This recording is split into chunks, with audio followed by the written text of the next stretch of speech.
ओम नमो भगवते वासुदेवाय। कार्तिक मास में सभी स्त्रियां तुलसी माता को सींचने जाती तो कोई उनसे धन मांगता, कोई मांगती पुत्र, कोई अखंड सुहाग मांगती। हर कोई सींच कर आ जाती, पर एक बूढ़ी माई सवा पहर रात को उठती और सवा पहर दिन चढ़े तब तुलसी माता की पूजा करती। तुलसी माता को सींच कर कहती, हे तुलसी माता सत की दाता, मैं बिड़ला सींचूं तेरा, कर निस्तारा मेरा।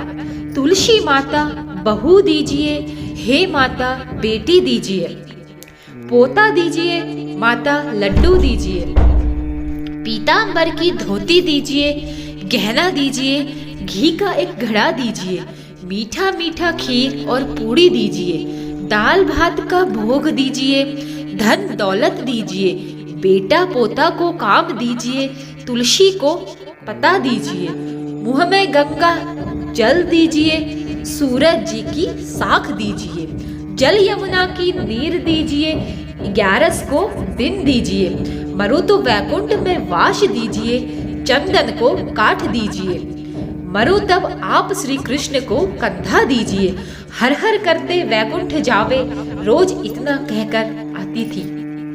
उस समय बुढ़िया की इतनी सारी बातें सुन सुनकर तुलसी माता सूखने लगी।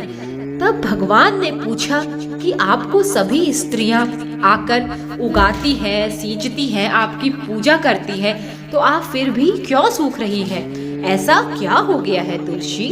तब तुलसी माता ने कहा कि आप मेरे मन की बात मत पूछो प्रभु।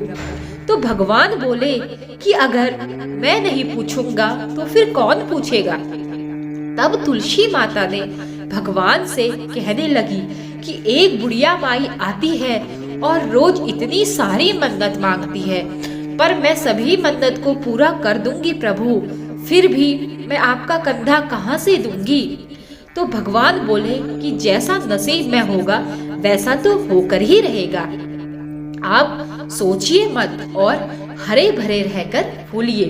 भगवान ने कहा कि जब वह मरेगी तब मौके पर मैं आप ही कंधा दे दूंगा। आप सुबह जब वह पूजा करने आए तब कह देना कि सब कुछ तुम्हें मिल जाएगा।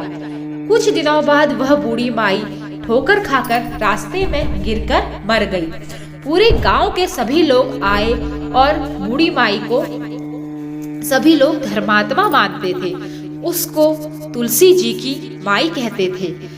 तुलसी जी की सेवक, तुलसी माँ की दासी नाम से भी जानते थे। उसके परिवार में कोई नहीं था, इसीलिए गांव वालों ने ही उसके अंतिम संस्कार करने की योजना बनाई। उसे नहला धुलाकर वैकुंठी पर बिठाने के लिए जब उसे उठाने लगे तो वह इतनी भारी हो गई कि उसको कोई भी उठा न सका। तो यह देखकर लोग तरह तरह की बातें करने लगे। कुछ कहने लगे यह इतना पूजा पाठ करती थी, हर समय माला फेरती थी, तुलसी की इतनी पूजा करती थी, यह इतनी भारी कैसे हो गई?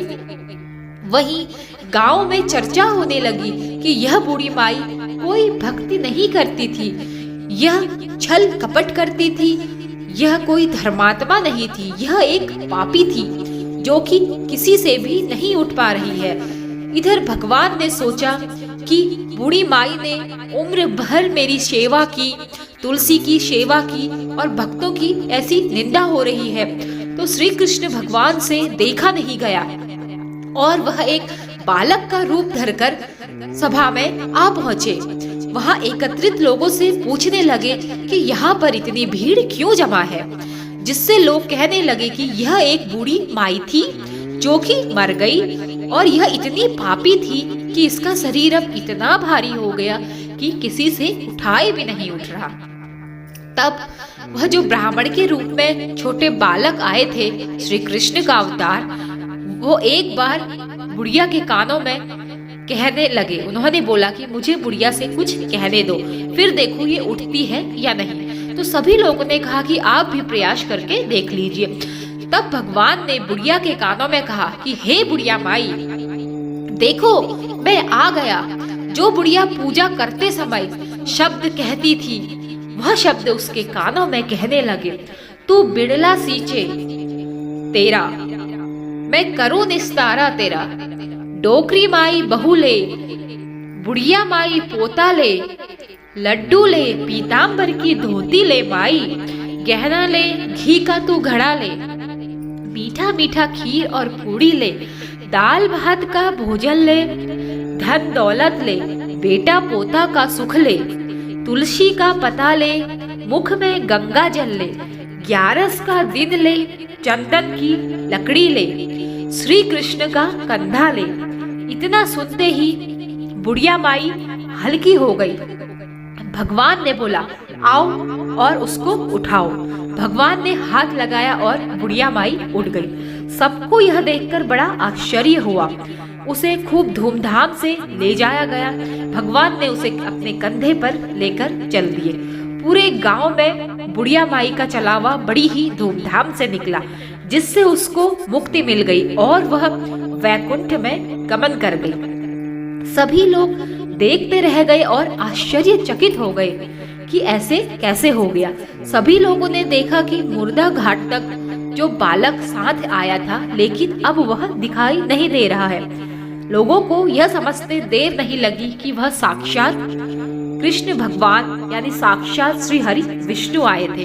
तो देखिए कैसे भगवान एक भक्त को मोक्ष तक पहुंचाते हैं। तो आपको आज की कहानी कैसी लगी? अगर आपको कहानी पसंद आई हो तो चैनल को लाइक कीजिएगा, सब्सक्राइब कीजिएगा और कमेंट बॉक्स में राधे राधे लिखना ना भूलिए।